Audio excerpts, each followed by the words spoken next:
Boa noite, meus irmãos. Que a paz e a graça do Senhor esteja com vocês. Amém.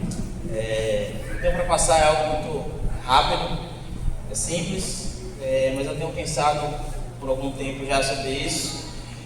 E tenho orado, tenho meditado, né? E sempre que eu tenho orado, eu oro sempre assim: que possamos compreender o Teu Evangelho e a Tua vida, Jesus. Eu sempre, nas minhas orações, eu falo assim: que possamos entender o Evangelho e a vida de Cristo. E eu comecei a pensar sobre isso. Comecei a pensar sobre o quanto eu compreendo sobre o Evangelho e sobre a vida de Cristo.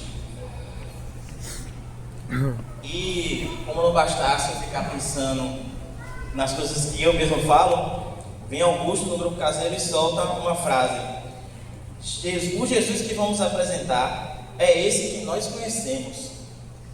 Depois disso, na outra semana, Valdemir falou algo bem próximo a isso, né? Que a gente vai passar para frente aquele Senhor que a gente tem. E na minha cabeça começou a trabalhar, e eu falei assim: eu tenho que compartilhar, eu também tenho que passar essa carga para frente.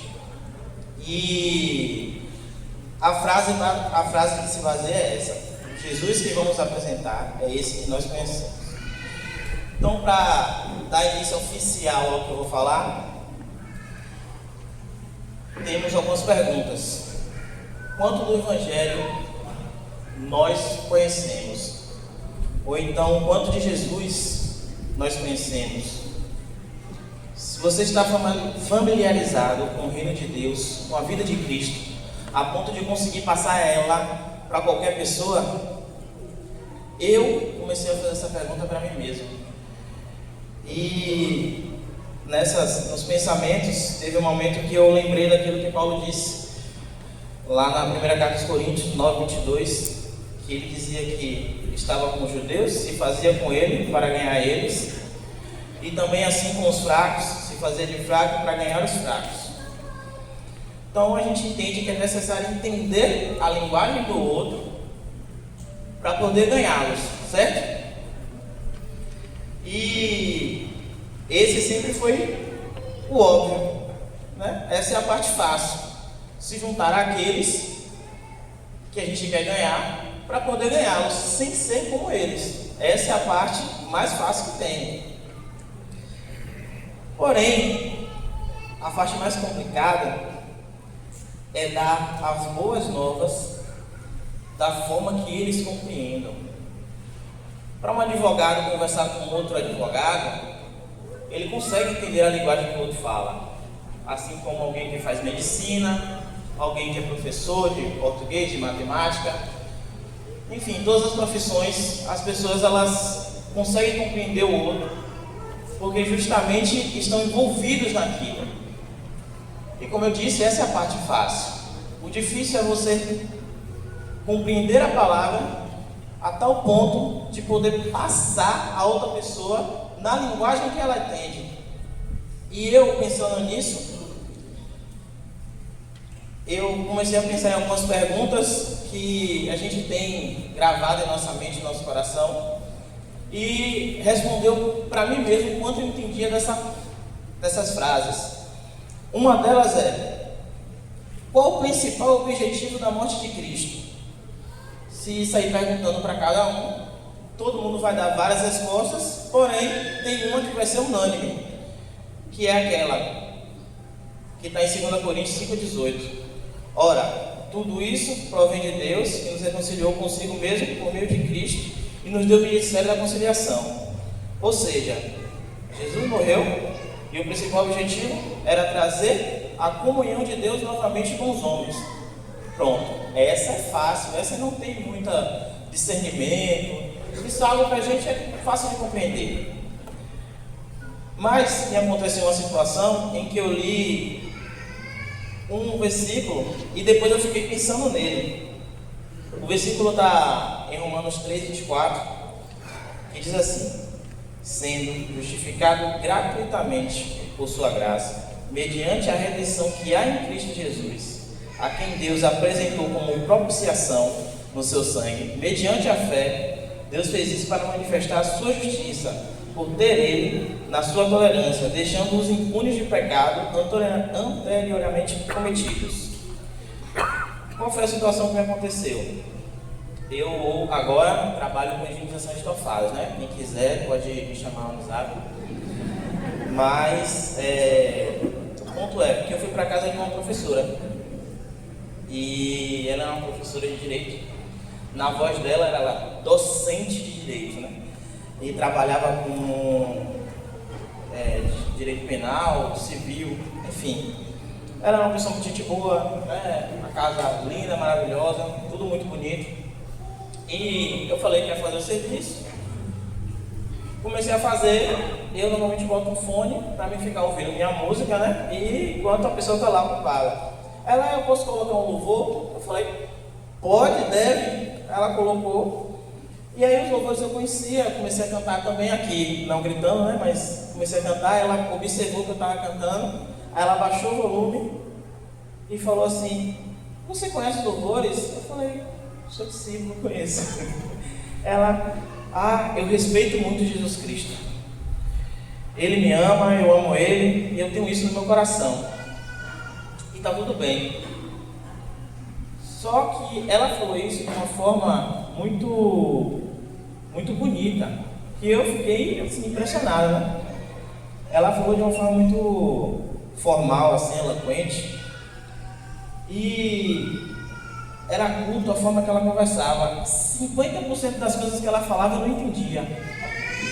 E eu, ouvindo ela falar ali, mas essa parte me pegou. Ela falou que respeitava muito Jesus. Não é à toa que ela pegou e eu ficava assim olhando para a cara dela. Eu parei de fazer o serviço, ficava olhando para a cara dela, ela falando. Aí eu falei assim, você congrega em algum lugar? Ela, não. Para mudar de assunto, eu cheguei assim, você fala muito bonito, né? Você tem uma forma assim de falar muito bonita, você entende muita coisa. Ela, foi ela. Aí foi nesse momento que ela falou que era docente de direito, não sei aonde. Aí eu falei, joia, beleza, você fala mesmo, você conhece mesmo das palavras. Mas vamos ler um versículo aqui, você tem a Bíblia aí? Ela, eu tenho. Aí eu pedi para ela ler esse versículo de Romanos. Falei, leia aí. Aí eu comecei a fazer meu trabalho de novo.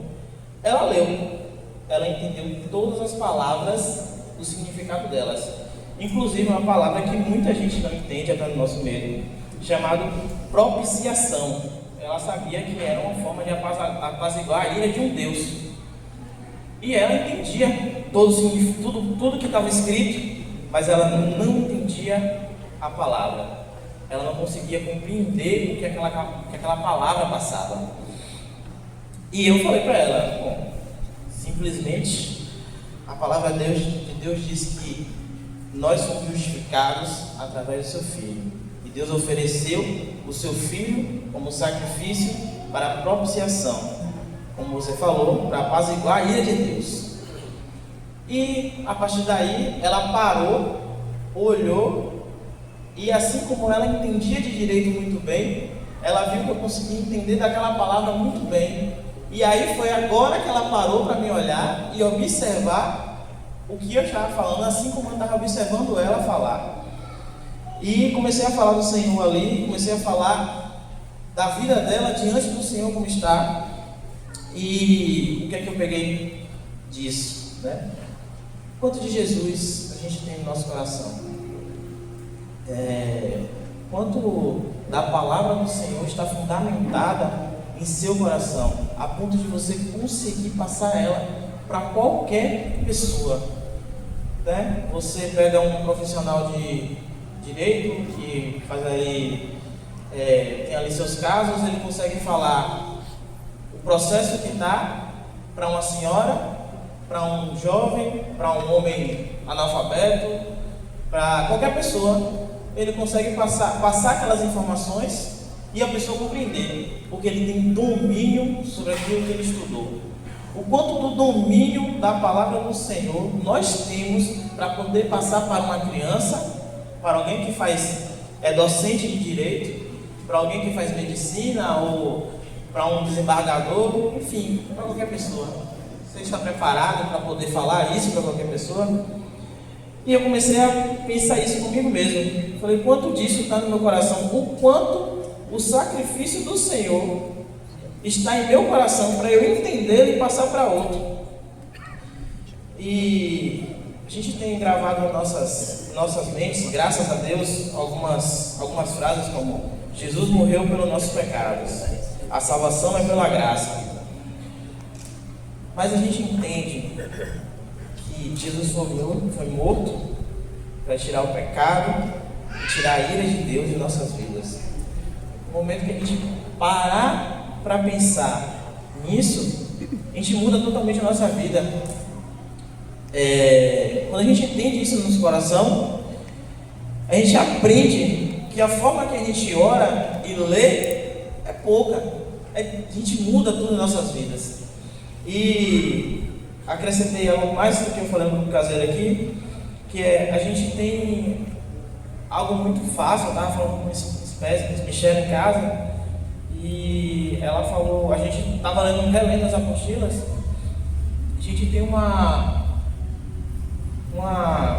banquete com aquelas apostilas, e a gente aprendeu a gravá-las e não a gravar em nosso coração. Se eu pedir para recitar de 1 a 3, todo mundo recita, é fácil, mas o quanto daquela palavra está em seu coração? Quão fundamentado naquilo você está?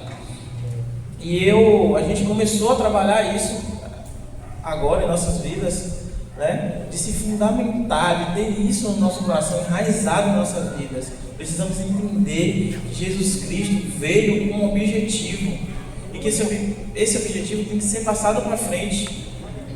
A vida de Cristo, ela tem que ser passada adiante. O que está naquelas apostilas é a vida de Cristo, é o que Jesus fez, é a obra, é a porta. E a gente precisa entender isso no nosso coração. A gente precisa entender esses pontos das apostilas, não como forma de gravar, não como memorização, mas como algo que está em nós mesmo. E isso tem ardido em meu coração esses dias, né? A gente tem tentado praticar, lendo, remoendo aquilo, entendendo a verdade do Senhor sobre nossas vidas. E, meus irmãos, se aprofundem na palavra de Deus, né? Busquem ao Senhor realmente como se fossem os últimos dias, e que a palavra do Senhor flua no coração de vocês. Glória a Deus.